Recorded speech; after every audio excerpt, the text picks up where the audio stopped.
சென்ற வாரம் நம்ம ஒரு முக்கியமான தருணத்துல நிப்பாட்டி இருக்கிறோம். என்னை அறிவித்து எனக்கு அருள் செய்து.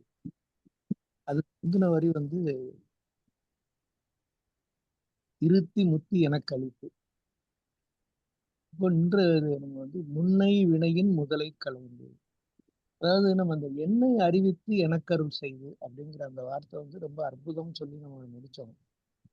தன்னை அறிந்தவன் தலைவன் ஆகிறான் அப்படிங்கிறது. இந்த ஆன்ம தேடல்ல என்னை அறிவது அதுதான் முக்கியமானது. அதிமுக்கியமானது. அது விநாயகப் பெருமான் அருள் செய்கிறார் அப்படின்னு சொல்லி அவை சொல்லியிருக்கார். இந்த இருத்தி முத்தி எனக்களித்து என்னை அறிவித்து எனக்கு அருள் செய்து அது எப்படி கிடைக்கும் அப்படிங்கிறது தான் இன்னைக்கு இந்த வரி. முன்னை வினையின் முதலை களைந்து. நம்ம எல்லாருக்குமே தெரியும் இதுல முற்பிறவின்னு ஒண்ணு இருக்கா இல்லையா அப்படிங்கிறது ஒரு சப்ஜெக்ட், அது செப்பரேட். அதுக்குள்ள நம்ம இப்ப போக வேண்டியதில்லை. பட் ஔவையாரும் சரி, தமிழ் சான்றோர்கள் அனைவருமே முற்பிறவி என்று ஒன்று இருக்கிறது என்பதை ஏற்றுக்கொண்டார். எளிமையும் ஏமாப்புடைத்துன்னு சொல்லி வள்ளுவ பெருமையும் சொல்றாரு. ஆகையினால இந்த பிறவி தொடர்ந்து வந்து கொண்டே இருக்கு. அது எப்படி? அதற்கு மூல காரணம் வினை. அந்த கர்ம மலம் அப்படின்னு சொல்லக்கூடியது நம்ம பதிவாகிறதுனால, ஆன்மாவுக்கு பதிவாகிறதுனால தான் மீண்டும் மீண்டும் பிறவி கடல்ல விழுந்து எந்திரிக்கிறோம். அப்படி விழுந்து எந்திரிக்கோங்கிறது தெரியாமலே இந்த ஆன்மா செயல்பட்டு கொண்டிருக்கிறது அப்படிங்கிறது தான் நம்ம உணர வேண்டிய ஒரு தேவை. அப்ப ஏற்கனவே அவை பிராட்டி முன் வரிகள்ல என்ன சொல்லியிருக்கிறாங்க அப்படின்னா, கோடாயுதத்தால் கொடுவினை களைந்து. கோடாயுதத்தால் தந்தத்தால கொடுவினை களைந்து உவட்டா உபதேசம் புகட்டி என் செவியில். அதுக்கு அதே மாதிரி கருவிகள் ஒடுங்கும் கருத்தறிவித்து இருவினை தீர்த்து இருள் கடிந்து. அப்ப இருவினை தீர்ந்தால் இருள் கடியும், ஒளி பிறக்கும். விநாயகப் பெருமான் கொடுவினை களைந்து விட்டார் என்றால் உபதேசம் கிடைக்கும். இதைத்தான் நான் முதல்ல சொன்னேன். நம்ம ஸ்டெப் பை ஸ்டெப்பா அம்மா நம்ம மேல மேல மேல கூட்டிட்டே போறாங்க. இப்போ நம்ம பீக்கை நெருங்கிட்டு இருக்கோம். வெள்ளியங்கிரி மலையில 7வது மலை ஏறுற மாதிரி ஒரு நிலையில இப்ப இருக்கு. இந்த முன்னை வினைங்கிறது எப்ப இருந்து வருதுன்னே நமக்கு தெரியாது. அனாதி காலம் தொட்டு இந்த ஆன்மாவோட அது பின்னி பிணைந்து வருகிறது. அதை வேரோடு களைகின்றான் விநாயகப் பெருமான். அப்படி வரும் பொழுதுதான் அந்த முத்தி கிடைக்குது. அப்பதான் முத்தி கிடைக்கிற பொழுதுதான் நம்மை நாமே அறிகிறது. இதுதான் ஆன்ம தரிசனம் என்று சொல்கிறார்கள். ஆத்ம ஜோதி தரிசனம் என்று சொல்லி, எப்பொழுது ஒருவன் தன்னை உணர்கிறானோ, நான் இந்த உடல் இல்லை, நான் இந்த மனம் இல்லை, நான் இந்த சிந்தை இல்லை அப்படிங்கிற அந்த தெளிவு கிடைச்சாச்சுன்னா என்னை நானே அறிந்து கொள்கிறேன். அதற்கு என்ன தேவைன்னா அந்த வினைகளை அனைத்தையும் கொஞ்சம் கூட அதனுடைய எச்சம் இருக்கக்கூடாது. அதனால முன்னை வினையின் அந்த முன்னை வினை அப்படிங்கிறது எந்த காலத்துல இருந்து வருதுன்னு தெரியாது. ஆதியில இருந்து தொடர்ந்து வருகிறது. அதை களைவதற்கான பிறவிதான் இந்த மனித பிறவி. இதை பயன்படுத்திக்கொள் என்று அவை பிராட்டி நமக்கு சொல்வதாக எடுத்துக்கொள்ளலாம். ஆகையினால முதலை கலைந்துனா வேரோடு கலைந்து எரிந்தாச்சு. வினையற்ற ஒரு ஆன்மா. அது எப்படி இருக்கும் அப்படின்னா, வாக்கும் மனமும் இல்லா மனோலயம் தேக்கியே எந்தன் சிந்தை தெளிவித்து. வாக்கும் மனமும் இல்லா மனோலயம் தேக்கியே என்றன் சிந்தை தெளிவித்து. இதைத்தான் நம்ம பிளாங்க் ஸ்டேட், ஸ்டேட் ஆஃப் ரெஸ்ட்னு கூட சொல்லலாம். ஏற்கனவே அவை சொல்லியிருக்கிறாங்க. ஆராதாரத்து அங்குசமும் பேரா நிறுத்தி பேச்சுரை அறுத்து.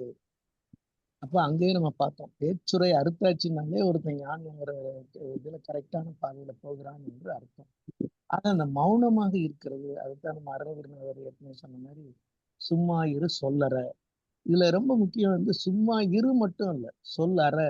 அப்ப அந்த சொல் அப்படிங்கிறது நம்ம மனதிலிருந்து உருவாகி சொல்லாக வெளிப்படுகிற பொழுது அது வாக்காகிறது.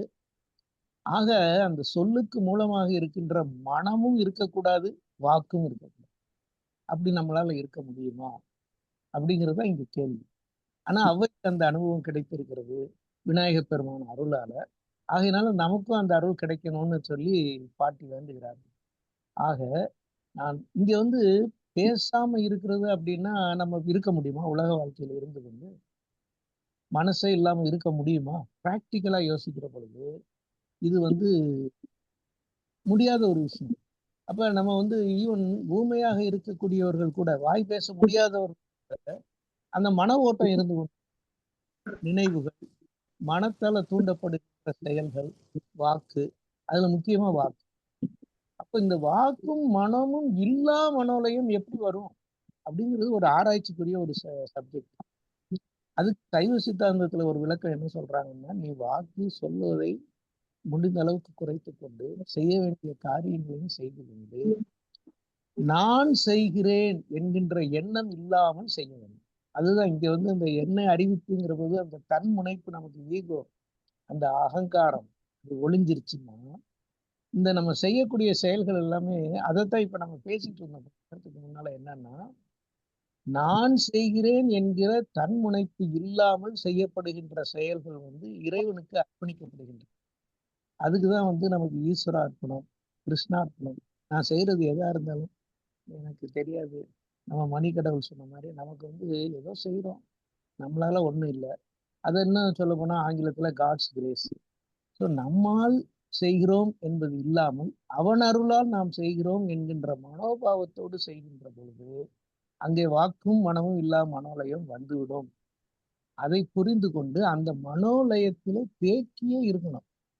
நான் ஏற்கனவே சென்ற வாரம் சொன்ன மாரி, இருத்தி முத்தி அளித்து அந்த இருத்தல் வேணும். நம்ம ஒரு நேரம், ஒரு செகண்ட்ஸ், ஃபியூ மினிட்ஸ் நமக்கு கிடைக்கிற அனுபவத்தோட நம்ம ஓடிறக்கூடாது. அதுல இருந்து விலகிறக்கூடாது. அப்ப இந்த வாக்கும், மனமும் இல்லாத ஒரு தெளிவான நிலையில அப்ப வரும்போது சிந்தனை தெளிவு கிடைக்கும். இதுலயே லயித்து இருந்தாச்சு என்று சொல்லி அப்ப நம்மை நாமே அறிந்து கொண்டு மேற்கொண்டு நம்மளுடைய ஆன்மீக பயணம் இறைவனை அடைவதற்கு உரிய பாதை சுலபமாகும். ஆகையினால சிந்தனை தெளிவு இருக்க வேண்டும். அந்த சிந்தனை தெளிவு இருந்தாச்சுங்கன்னா மற்ற எல்லாமே நம்ம வாழ்க்கையில நம்ம நினைக்கிற துன்பம் கஷ்டம் அப்படின்னு நினைக்கிறது எதுவுமே கஷ்டமே கிடையாது. இதுதான் உள்ள நிலை. இதை தொடர்ந்து அந்த சிந்தனை தெளிகின்ற பொழுது நமக்கு என்ன கிடைக்குதுன்னா, இருள் வெளி இரண்டுக்கு ஒன்றிடம் என்ன அருள் தரும் ஆனந்தத்து அழுத்தியன் செவி. திரும்ப திரும்ப அவை வந்து இந்த செவிக்கு ரொம்ப முக்கியத்துவம் கொடுத்தாங்கன்னு நான் நினைக்கிறேன். ஏன்னா முன்னாலே ஓட்டா உபதேசம் புகட்டியன் செவி. அதே மாதிரி இங்க ஆனந்தம் அழுத்தி செவி. அதாவது விநாயகப் பெருமான் வந்து உபதேசம் கொடுக்குறாரு. இங்க வந்து இருள் வெளி இரண்டுக்கும் ஒன்றிடம். என்ன இருள் வந்து ஆப்போசிட், லைட் பிரகாசத்துக்கும் வெளிச்சத்துக்கும் ஆப்போசிட். ஆனா ரெண்டும் ஒரே இடம்தான் அப்படின்னா அது கொஞ்சம் கான்ட்ரடிக்டரியா இருக்கிற மாதிரி கூட தோணும். அப்படி அல்ல. நமக்கு வந்து சூரியன் வந்த உடனே வெளிச்சம், இருள் போயிடுது. அப்ப இப்ப ஒரு இருட்டறைக்குள்ள நம்ம உள்ள போறோம், ஒரு விளக்கை ஏத்துறோம், வெளிச்சம் வந்து அப்ப ஒளி வருகிற பொழுது இருள் போய் விடுகிறது அப்படிங்கிறதான உண்மை. இப்ப நம்ம கண்ணால பாக்குறோம், இருட்டா இருக்கு. அதே டார்ச் லைட்டை வச்சு பார்க்கும்போது வெளிச்சமா இருக்கு. கண் பார்க்கிறது. ஆக பார்க்கிறதுக்கு கண்ணு, இருட்டுக்கும் அதுதான், வெளிச்சத்துக்கும் அதுதான். இது வந்து மேற்பொருள். ஆனா இருள்னு ஒண்ணு தனியா வர்றது இல்ல, ஒளின்னு ஒண்ணு வந்த உடனே இருள் போயிருது. இதுதான் உண்மை நிலை. அங்க இருள் ஏற்கனவே இருக்கு. திரும்பவும் அந்த வெளிச்சம் மங்கிருச்சுன்னு சொன்னா இருள் வந்துரும். அப்படி இந்த ஆன்மா வந்து இருளால் சூழப்பட்டு இருக்கிறது, இருள் அடைந்து இருக்கிறது. ஏன் இருள் அடைந்து இருக்கிறது?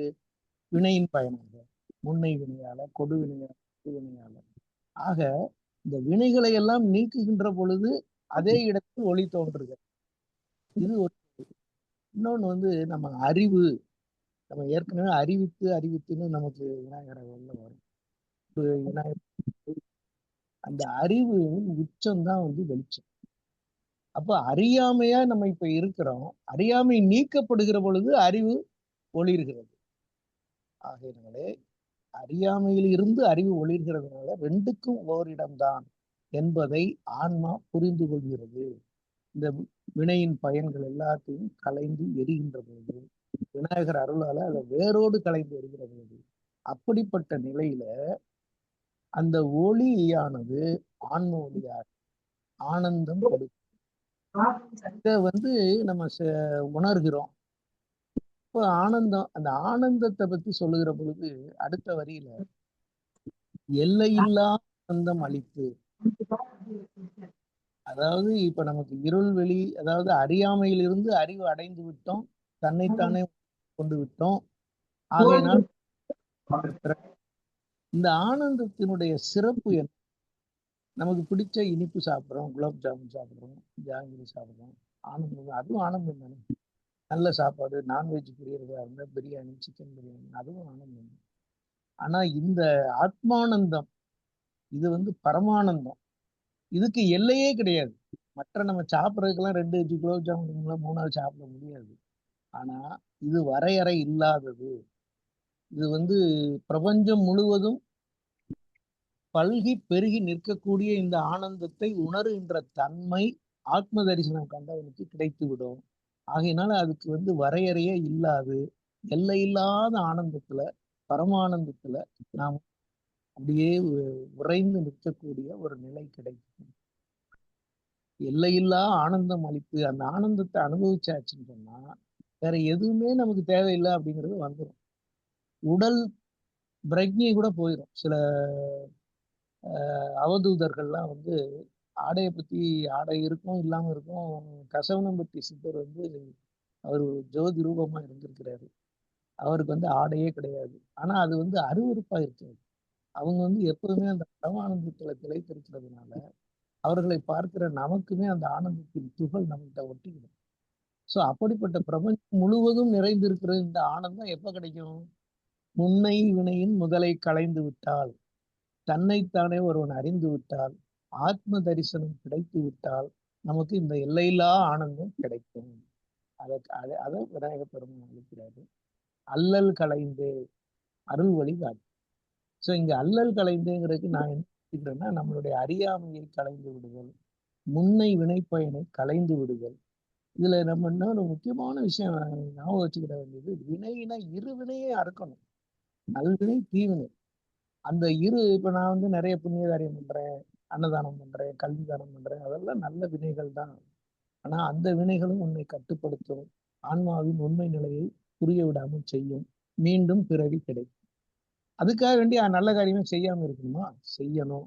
ஆனா நான் தான் செய்கிறேன் என்கின்ற தன்முனைப்பு இல்லாமல், தற்பெருமை இல்லாமல் செய்ய வேண்டியதை செய்துவிட்டு, எல்லாம் அவன் செயல், எல்லாம் அவன் விருப்பப்படியே நடக்கிறது. As per God's plan, God is great, God's grace ஆங்கிலத்தில் சொல்கிறோம். ஆக இறைவன் சித்தத்துல செயல்படுகிறோம் அப்படிங்கிற உணர்வோடு செயல்படும் போது நமக்கு அந்த வினை நம்மளை அப்படிங்கிற அந்த ஒரு மனப்பாங்கோடு செய்ய வேண்டும். அவை இங்க சொல்ல வருகிறார்கள், நான் புரிந்து கொள்கிறேன். இதைத்தான் அருளாளர்களும் சொல்லுகிறார்கள். ஆக அல்லல் களைந்தே அருள் வழி காட்டி, அதுதான் முக்கியம். இந்த வழி எந்த பாதையில நம்ம போறோம் அப்படிங்கிறது நம்முடைய வழி அருள் வழியாக இருக்க வேண்டும். மருள் வழியாக, அருள் வழிதான் வழிகாட்டுகின்ற வழி. அது சுலபமாக இருக்கும். இந்த அருள் வழியை அடைந்து விட்டால் சத்தத்தின் உள்ளே சதாசிவம் காட்டி, சித்தத்தின் உள்ளே சிவலிங்கம் காட்டி. இப்ப இந்த நிறைய இடங்கள்ல அம்மா காட்டிங்கிற வார்த்தையும் பயன்படுத்தியிருப்பாங்க. ஏற்கனவே ஒரு தடவை கருவிகள் ஒடுங்கும் கருத்தறிவிப்பு அப்படின்னு சொல்றாங்க. அதே மாதிரி கடையிற் சுருமுனை கபாலம் காட்டி, ஸோ கபாலத்தை காட்டுகிறார்கள். அதுக்கப்புறம் கபால வாயில் காட்டுகிறாள். கபாலத்துக்கும் கபால் வாயிலுக்கும், கபால வாயில் தான் நம்மளை பிரபஞ்சத்தோட இணைக்கக்கூடியது, அண்டத்தோடு இணைக்கக்கூடியது. நாம பிண்டம். ஆக இந்த அண்டத்துல சதாசிவம் இருக்கு அப்படிங்கிறது தான் இந்த இடத்துல சத்தத்தின், அதாவது சத்தத்தில் சதாசிவம் காட்டின்னு சொல்லல, சத்தத்தின் உள்ளே சதாசிவம் காட்டி. அப்ப அது என்ன? சத்தத்தின் உள்ளே நமக்கு தெரியும், சத்தம்ங்கிறது நாதம், ஓங்கார நாதம். இது பிரபஞ்சம் முழுவதும் நிறைந்திருக்கிறது. நம்ம ஸ்பேஸ்ல அதெல்லாம் இருக்குங்கிறதுக்கு இன்னைக்கு சயின்டிபிக் ப்ரூஃபும் இருக்கு. அப்படிப்பட்ட சத்தத்துல அங்கே ஆகாயத்துல இருக்கிறவர் சதாசிவம். அந்த சதாசிவ தரிசனம் எப்ப கிடைக்குது? தன்னைத்தானே அறிகின்ற பொழுது, ஆன்ம தரிசனம் கிடைத்த பிறகு சதாசிவம். இதுக்கு ஒருத்தர் என்ன விளக்கம் கொடுக்குறாருன்னா, இந்த மாதிரி முக்தி அடைந்த ஆன்மாக்கள், அதெல்லாம் வந்து பிரபஞ்சத்துல அப்படியே அது எந்த அளவுக்கு உண்மைன்னு தெரியல. ஆனா அவரோட இன்டர்பிரேஷன் கொடுக்குறாரு. அதை நான் அப்போ அந்த ஆன்மாக்கள் வந்து உலாவிக்கிட்டே இருக்கிற பொழுது நாமும் அதுல ஒரு அங்கமா சேர்ந்துடுறோம் தன்னை அறிகின்ற பொழுது. ஆனால் இதோடு நின்று விடக்கூடாது. சதாசிவம் தான் அந்த அல்டிமேட் எண்டு கிடையாது. சித்தத்தின் உள்ளே சிவலிங்கம் காட்டு. அதாவது சைவ சித்தாந்தப்படி சத்தம் ஆகாயம், சித்தம் அண்டம், பிண்டம். சத்தம் அண்டம், சித்தம் பிண்டம். சோ சித்தத்தின் உள்ளே சிவலிங்கம் காட்டு. இந்த ஆன்ம ஜோதிய நமக்குள்ளேயே காட்டுவது சிவலிங்கம். சிவலிங்கம் வந்து ஒளிமயமாக இருக்கிறது. அதுதான் திருவண்ணாமலையில நம்ம ஒவ்வொரு கார்த்திகைக்கும் ஜோதி தரிசனம் பார்க்கிறோம். அந்த ஜோதி தரிசனத்தை நம் சித்தத்தின் உள்ளே பார்க்க வேண்டும். அதுதான் அல்டிமேட். அதைத்தான் வந்து சித்தத்தின் உள்ளே சிவலிங்கம் காட்டி அப்படிங்கிற அனுபவத்தை அவை நம்மளோட சேர்க்கணும். அதோட அணுவிற்கு அணுவாய் அப்பாலுக்கு அப்பாலாய். ஸோ எல்லையெல்லாம் ஆனந்தம் கிடைச்சாச்சு, அருள் வழியில போய்கிட்டு இருக்கோம், சதாசிவம் பார்த்து நம்முள்ளே சிவலிங்கத்தையும் தரிசனம் பண்ணிய பிறகு அணுவிற்கு அணுவாய் அப்பாலுக்கு அப்பாலாய் இருப்பவன் அவன். அவன் யார்? சிவன் தான் எல்லாமே. அல்டிமேட் அதுதான். ஆனா சிவம் இயக்கம் இல்லாதது. சக்தி சேர்கின்ற பொழுதுதான் சிவத்திற்கு இயக்கம் வருகிறது. அந்த சிவசக்தி இணக்கம் அல்லது இணைப்பு நம்மளோட சகசிராரத்துல கிடைக்கும். இந்த சகசிரார அனுபவத்தை வச்சு நம்ம அண்டத்தோட நாம வந்து சேர்ந்து பார்க்கிற பொழுது சதாசிவ தரிசனம் கிடைக்கும். அதை பார்த்து கொண்டு அதிலேயே லயித்து விடாமல் நீ உன்னுள்ளே சிவலிங்க தரிசனத்தை பார்க்க வேண்டும். இதைத்தான் சிவ வாக்கியர் கூட ஒரு உள்ளுக்குள்ளேயே தான் நமக்கு நடமாடி கொண்டிருக்கிறார் மாடல் அரசு. அந்த சிவலிங்கம் வந்து சித்தத்தின் உள்ளே நமக்கு சிவ விநாயகப் பெருமான் காட்டி கொடுக்கிறாரு அவைக்கு. அதை நாமும் தரிசிக்கிறோம். அந்த அணுவிற்கு அணுவாய், அதாவது துரும்பிலும் துரும்பா இருக்கக்கூடிய சிறியவன் அவன், அப்பாலுக்கு அப்பாலாய் இருக்கக்கூடிய பெரியவன். ஆக மிக பெரியவனும் அவனே, மிகச் சிறியவன் குறுகியவனும் அவனே அப்படிங்கிறத நம்ம உணர்கின்ற தன்மை நமக்கு சிவலிங்க தரிசனம் கிடைச்சவுடன் விடுகிறது. அப்படி வருகின்ற பொழுது அங்கே பரமானந்தம் தான் நிலைத்து இருக்கும். வேற எந்த இதுக்கும் இடமே கிடையாது. அப்படிப்பட்ட நிலையை அடைகின்ற பொழுது பிறவி கிடையாது. இதோட இன்றைய நம்மளுடைய விளக்கத்தை எடுத்துச் சொல்லலாம் என்று நினைக்கிறேன். ஆக சிறியவனுக்கும் சிறியவனாய் இருந்து பெரியவனுக்கும் பெரியவனாய் இருக்கக்கூடிய அந்த சிவனை, சிவன்னு சொல்றதை விட சிவத்தைன்னு சொல்வது, அந்த சிவத்தை நமது சித்தத்தின் உள்ளே நாம் காணுகின்ற வாய்ப்பினை நாம் அனைவரும் பெறுவோம் என்று அவையின் மூலமாக விநாயகர் பெருமானுடைய இந்த விநாயகர் அகவலை இன்றைக்கு இத்துடன் எடுத்துக் கொள்கிறேன். நன்றி, வணக்கம். அருமை அருமை அருமை அருமை.